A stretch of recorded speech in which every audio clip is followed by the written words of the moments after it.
Hello everyone, I have made a list of 28 questions for your physics board exam which were most repeated questions. मैंने last 8-9 years के papers का analysis किया और देखा कि ये वाले क्वेश्चंस मोस्ट रिपीटेड थे, तो ये आपको जरूर करने हैं।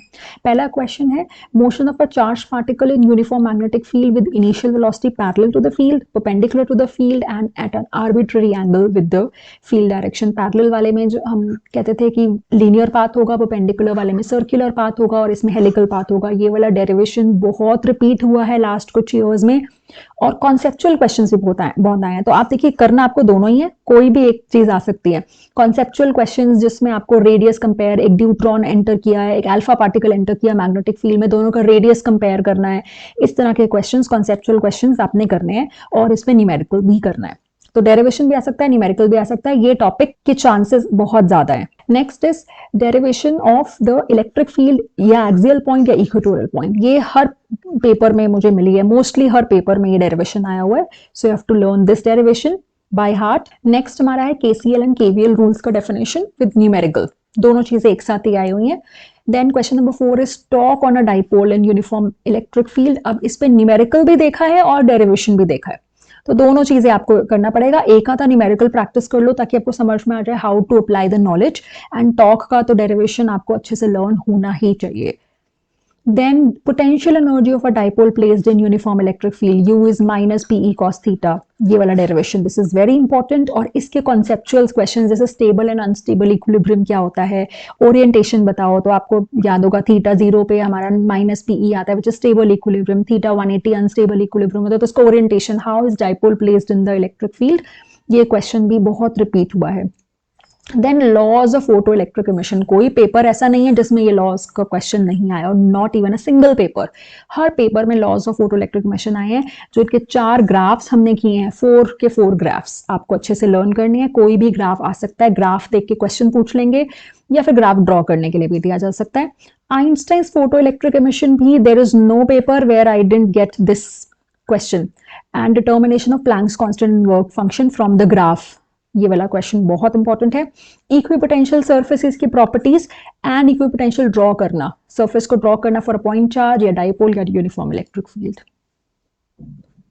Next question is principle and working of MCG.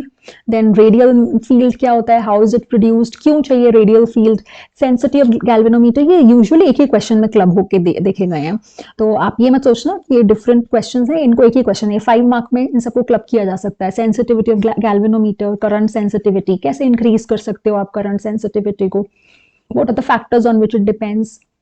Then next question is energy stored in capacitor. This is also very important.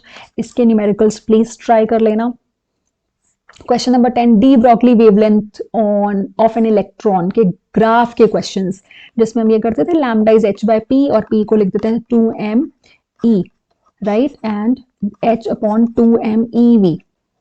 So the graph of lambda versus 1 by root v, ये वाला graph के questions बहुत आए हैं।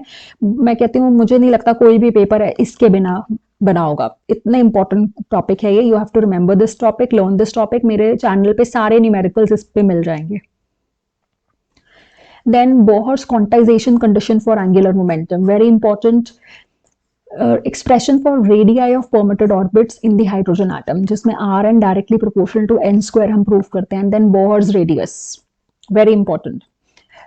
Nuclear density is independent of mass number, again very important.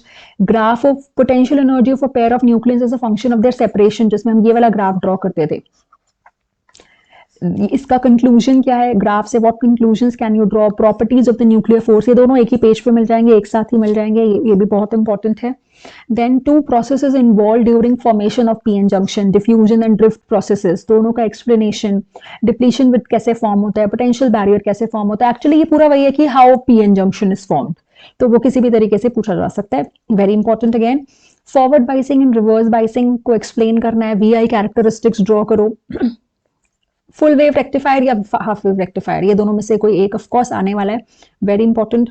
Uses of all EM waves, working of compound microscope and magnifying power, end of course numerical also मेरे channel पे आपको मिल जाएंगे। जो भी मैंने न्यूमेरिकल्स अपने चैनल पे डाले हैं वो प्रीवियस ईयर पेपर्स के ही हैं, तो आप वो जरूर करिए।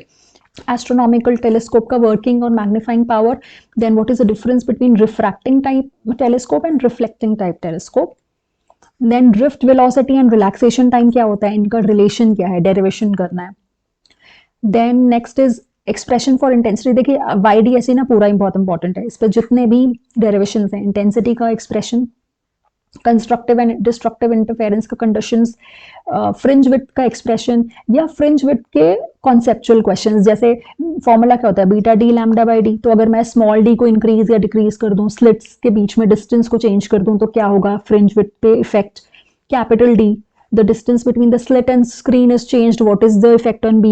lambda, अगर मैंने पूरा apparatus एक और मीडियम में डिप कर दिया, वाटर में डिप कर दिया, so what will be the effect on the fringe width। या फिर अगर आपने एक मोनोक्रोमैटिक लाइट ना लेके व्हाइट लाइट ले लिया, so what will be the effect on the fringe width। such questions are very very very important, you have to do everything। इसमें तो जो भी आपको YDSE में है वो सब कुछ करना पड़ेगा, numerical, derivation, conceptuals. Self induction inductance of a long solenoid and mutual inductance of two long solenoids, ये भी most repeated. Numerical on LCR circuit, no question paper without this question, numerical on LCR circuit definitely आएगा। उसमें हाँ कुछ एक आधा part Q factor का पूछ सकते हैं, पावर फैक्टर का पूछ सकते हैं, तो ये तो करना ही पड़ेगा आपको। Principle and working of transformer, numerical on transformer, दोनों करेंगे, बहुत इंपॉर्टेंट है। Then graph of binding energy पर nucleon with mass number of different nuclei, ये वाला जो ग्राफ आप करते थे, this one, this graph, and how does this curve explain the release of energy in the process of nuclear fission and fusion, ये वाला बहुत इंपॉर्टेंट है। and numerical on binding energy per nucleon, दोनों में से एक तो डेफिनेटली आएगा। and band diagram, energy band diagram, metal insulator and semiconductors का भी, and extrinsic and intrinsic semiconductor का भी बैंड डायग्राम बहुत इंपॉर्टेंट है, आपको करना है। Discuss the variation of angle of deviation with that of angle of incidence, ये जो ग्राफ प्लॉट कर रहे थे आप डेल्टा वर्सेस आएगा, ये वाला ग्राफ, इसकी explanation, and then derivation, derivation of mu sine a plus delta m upon 2 upon sine a by 2, ये वाला जो डेरिवेशन आपने किया है, ये derivation. And numericals very important, बहुत इंपॉर्टेंट है, इस टॉपिक के न्यूमेरिकल सारे कर लें, जिसमें हमने प्रिज्म है, इसमें लाइट इंसिडेंट कर रही है और फिर ये रिफ्रैक्ट हो गई है, find the mu of the prism, और नॉर्मल इंसिडेंस का केस है 90 डिग्री पे फॉल किया, then find the mu of the prism. Such questions are very very important.